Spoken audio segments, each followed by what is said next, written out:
Good morning. It's still morning. It's great to be here. This has been an awesome Ignite. We're super excited. I hope you're having a good Ignite as well. Some of the sessions we've had across our team are coming across really strong. We're delivering some significant updates, and we're really excited to share that with you today. So I'm Nick Robinson. I'm the Senior Product Marketing Manager for Compliance Solutions, Data Governance, E-Discovery, Auditing. And I'm joined by my Senior Product Manager, Subodh, Apurv Seth. Yep. Excuse me, Apurv Seth. He's just speaking with Subodh. And he's going to take us through some of the details around what we're up to with the audit capability. So what we have planned for today is a little bit about the security and compliance, really the features that auditing is powering in our system, and then talk a little bit about the audit service specifically, and kind of what are the scenarios that are critical for our customers and how we're addressing those, the who, what, when of your service and what's taking place, and then our service investments. So not a roadmap, but a look at what we're going to, what we're thinking about, and the things that we have in play. And we'd love your thoughts and feedback on that. This is very much iterative. You would not believe how much we're actually basing our build plans on the discussions we're having with customers. So it's a really powerful chance for you to input to us. We'll save a few minutes for Q&A at the end of this session, and we'll also have our auditing experts at our booth, compliance booth, at the end of this row from 4 to 5 today. So if you want to go deeper, come by at 4 to 5. Apurv will be there, and a number of the other people from the auditing team. So before we jump into it, I just wanted to talk quickly a little bit about the way we think about the compliance solutions in Microsoft 365. And we think about this as a closed loop with the outcome of business continuity for our organizations. And it's built in. The compliance solution stack is about productivity first. No longer do you have to decide between productivity and compliance. It's productivity first, built-in compliance, suite-wide. Now, as you look at the controls that are available in the Compliance Center, you'll see all the workloads lighting up. We're adding more and more, including bringing in some third-party data sources. So you have that central component where you can manage all those pieces. Across Assess, Protect, and Respond, we have capabilities like Compliance Manager, Information Protection and Data Governance, E-Discovery, and Auditing underpins all of those. What you'll see is that there's connection happening between these capabilities, so that for a common scenario like a GDPR data subject request, the work that the investment that you put in the data governance space and information protection pays off in the e-discovery flow to satisfy that data subject request by minimizing the data already through auto classification. So we're really thinking this as a closed loop of solution value that you can harness for your organization to ensure your regulatory compliance needs are met. The second component is that we're also supporting all the security functionality with the auditing service. So I just wanted to highlight how we think about the security across identity and access management, building in that platform of value, information protection. You've probably heard a lot about Microsoft Information Protection this week. The connection point there with governance is strong. The threat protection aspects that we have around ATP and other components, and security management. And so auditing, again, underpins all these pieces and enables us to deliver significant value. In fact, we're processing 260 billion data points on a monthly basis in our audit service, just to give you a sense of the scope and the breadth that we have. So with that little introduction, I had the easy part of the presentation. I want to now hand off to my colleague Apurv to take us through the rest of the key components of auditing. Thank you, Nick. Hey, everyone. I think it's good afternoon now. Okay, so I think Nick took us through the built-in capabilities of security and compliance. Now, if we just take a step back and think, together, Microsoft 365 Security and Compliance offers these comprehensive set of features that spans across enterprise-level identity protection, which is how do you go manage your identities and secure access to your data. Control, protect your information, which is how do you go detect, monitor, protect your sensitive information across clouds, your on-premise servers, or your devices. Proactive attack detection and prevention is all about how do you get advanced analytics that help you get secure from threats all across. And of course, regulatory compliance, which kind of helps you with increasing demands of the regulators all across the world. So if now I am an organization that is using Microsoft 365 Cloud Services, how do I show evidence when I have to respond to queries to the regulators that indeed the cloud is secure and compliant? Because if I am a legal officer or a compliance officer or even an admin, I actually need to know who accessed what, when, how across my services. For example, if there were multiple login failures or were there elevation of privileges. I need to get visibility into changes to policies and groups. For example, if I have a group which has access to a sensitive document, and if there were additions or deletions to that group, then how do I get to know who got added or who got removed? I need investigation capabilities. Whenever I notice that there has been a breach, how do I go back and actually identify that when did this started? For example, if an account was phished and then there were abnormal behavior that was happening with that phished account, how do I go back and actually check? And finally, I need to gain visibility into my retention, into my policies. For example, if I have a retention policy on a content which is for 1 year and someone went ahead and changed that to 90 days, I need to know, because that may lead to further problems when I have to go back. So with that, now if you see, that is what audit helps you with when it comes to 365 security and compliance cloud services. Now that we have a visibility into that, let's now jump into the next section, which is about what values does our audit service offer and what are the current capabilities of our audit service as of today. So Microsoft 365 audit service offers 3 core values. Comprehensive coverage. We want to make sure that we plan to cover all Microsoft cloud services onto our auditing platform, and we have many, which I'll talk about. Unified experience. Again, I as an administrator or a legal officer, I need one-stop shop wherein I can go and have a visibility into what's happening in my organization. And of course, for our partners, an integration story, because our partners kind of go build solutions which are very specific to industry verticals, and we want you to enable that and go build your solutions on top of our audit platform. So with that, if you see, this actually is a good functional diagram that explains the audit service capability. So on the left, if you see, is the list of the workloads that we support. And of course, this is an indicative list. We support almost 15 plus Microsoft services, for example, Power BI, Teams, CRM, DLP. This is where we refer to it as comprehensive coverage. When it comes to our unified auditing pipeline, unified audit pipeline actually aggregates these logs across all these services and provides them in a consistent schematized form so that as a consumer you could go ahead and access them. So these are held for 90 days and you can go ahead and access them through our compliance center. You can go ahead and set alert policies on these which help you get notified when any of those policies get triggered. And of course, our integration story. So we have a management activity API using which you can pull all these records from our service, and then you can build specialized solutions on top of that. With that, now let's move to the next section. So this section is now talking about what have we done so far and what are those things that we have been thinking, as Nick just talked about. So a bunch of things that we have been thinking, we would love to seek your feedback on that, because currently we don't have a commitment on them. But yes, it would always be good to talk that how do you think these things will shape up. So let's talk about comprehensive coverage. So if you see, we have 15 plus services onboarded. We almost support 900 plus operations all across these services. And now we are actually on by default. So one of the key pain points that our users had shared with us was that I have to actually go and manually switch on auditing in my mailboxes. Now we have enabled you with that for you. Now you don't need to go do that, take that manual step. As soon as you have auditing enabled in your tenant, you'll by default get auditing enabled for your mailboxes as well. So Purv, you said that this is on by default as soon as you are enrolled in the service. Yes.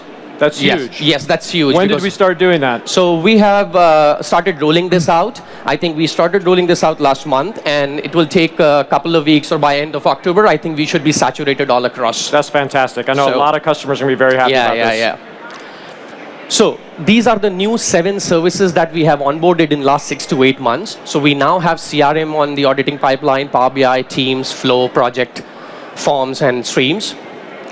For some of you who are actually working in government organizations or defense organizations, they need to have a sovereign cloud environment. Now the auditing service is actually available on some of those more sovereign clouds as well.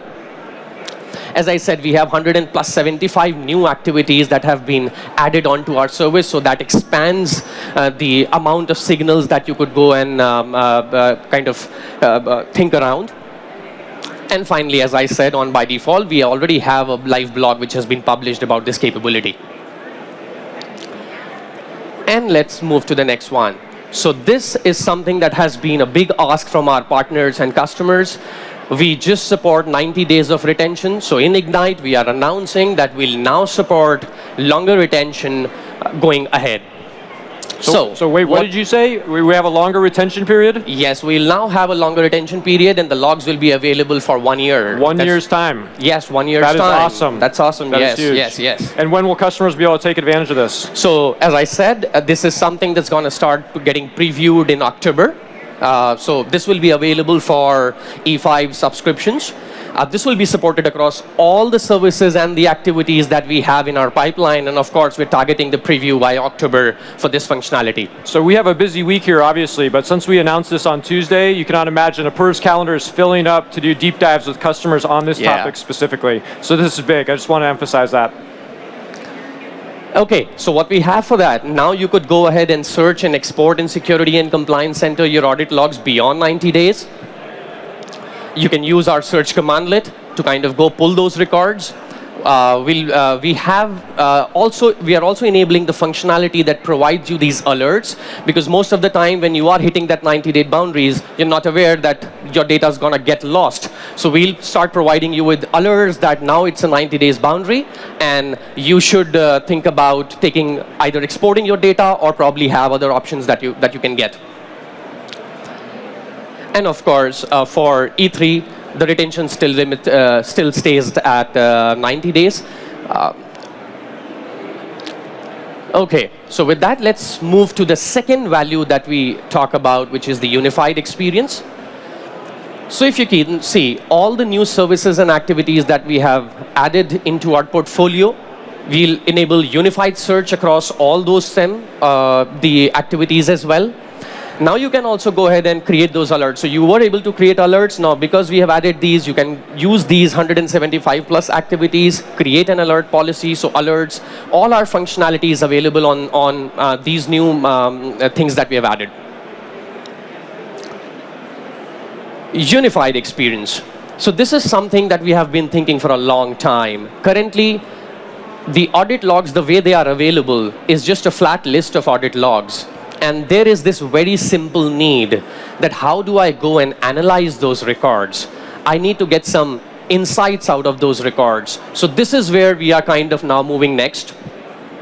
We'll enable to you, once you have created those policies, you'll start getting those alerts. And now when you get those alerts, you can actually, those alerts will lead them to you dedicated views, which means in my organization, there is this user. I need to see what all this user has been doing all across in my organization. So consolidated views specific to that user. Integrated experience across all M365 services. For example, this user has been accessing files on SharePoint, sending emails, adding people to groups, deleting. All of those will be available into one single console, which is like our audit dashboard.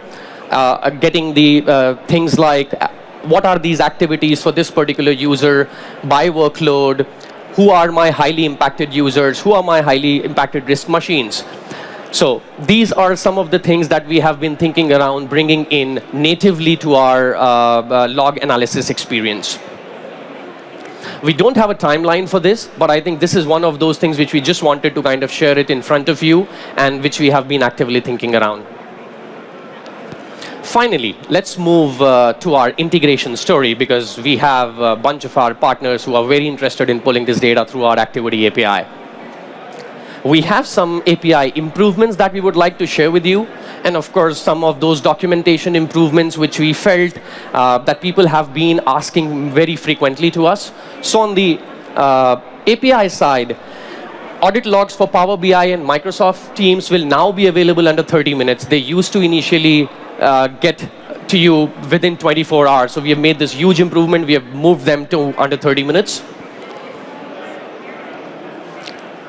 We've made improvements to our Get Content Blob API. What this essentially means is, today, we have almost increased this number to 5 times, which means today, in a call, if you're able to get 5 records, now you'll be able to retrieve almost 5 times more records. So that enables you to do lesser number of calls to our API. You get more content within each response. So this has been one of the big things that people have been asking, because this led them for, because this eventually had problems with latencies, completeness issues, and getting data more frequently. So what you're saying is, with this update, we're going to have a lot better performance Yes. and infrastructure reliability Yeah. for all these calls. Yes. That's fantastic. We have our improved documentation. We had seen that many a times when people want to onboard to our activity API, they run into issues. So what we have is, we have a very exhaustive troubleshooting page which talks about what are those best practices if you want to integrate with our API, how you should not do those common mistakes which may lead you to not getting better results. So this is one of the important things. And then, of course, we have now a new page which talks about what are those frequently asked questions and how do you navigate. For example, how do I go in and get my throttling limit increased? Because today we have a cap of 60K requests per minute. So now we have a process in place wherein you could go and ask us to get that throttling limit increase, and we'll be able to help you with that. And of course, we have our Office 365 alerts will now also be available via the API. This has been a huge ask, that I want to retrieve all my alerts through the API, because now I have to listen to multiple other, the alerts are not actually available via the API. So this is another thing which we have done, and this is a huge thing, and this will be available starting October. With that, let me move to the last slide. So on the integration side, this is what we have been thinking next. We are thinking actually from 2 buckets, which is how do we make our API further robust, and what are those new values that we want to plan as part of our API. So service health alerts. Many a times the audit service faces issues, and then our customers and partners are not aware of that. So for our partners, what we are thinking is that we should go and enable a certain form of an alert as part of the API, which kind of gives you the alert status, the service health status itself.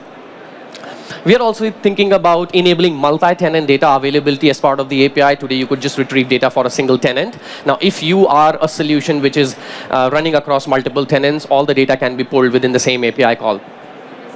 On the API value side, today, when you use our API to pull data, the data is available as a bunch of items together. For example, you can pull records for SharePoint, for DLP, or for Exchange. But we've seen people want to do much beyond that. They want to get a granular access, which means give me only those records which are around file access. I don't care about all those other set of records. I just need those granular accesses for me. So this is what we are going to now go ahead and enable. Then single source data availability. There have been asks around that today. There are 2 parts to this. One is our audit data is available as a group as part of audit.general, and then there are other audit.sharepoint or audit.dlp through which you pull our data. There have been asks on both sides, which means give me the complete set of audit data as part of one content blob. And on the other side, I also want to get access to my content wherein I don't need to pull all this data. So we are now making sure that we'll have all the data available as part of audit.general, and also we'll have all the data available as part of those individual services endpoints. So if you're only interested in pulling data for Power BI, you can just pull the data for Power BI. You don't need to pull that whole audit.general. So we are giving you both the spectrums. Now you can go ahead and choose which one to pick for you. And last, this is one of the other things that I've been thinking about, that how do we make sure that our audit logs are available via our graph endpoints, which is the intelligence security graph. So with that, I think we have covered all the session items that we wanted to have. We kind of talked through the M365 security and compliance offerings and the scenarios. How does audit kind of spans across all of these needs and leading to the audit service values and capabilities, and then the things that we wanted to announce as part of this session. That was fantastic. Thank you. Yeah, Thank you. awesome, Apoorv. So what's the best way for some of these folks to get in touch with us if they want to give direct feedback? Yeah, sure. I think we can have a conversation right now. Okay. Or as Nick just mentioned, we'll be available today at our compliance booth between 4 to 5. So feel free to drop by and have a discussion. And I'd love to share our details with you so that we can have an interaction on a one-on-one basis. This is great. Thanks so much, Apoorv. This is awesome. Hopefully it's helpful for everyone here. Thanks for attending. Thank you. Thank you.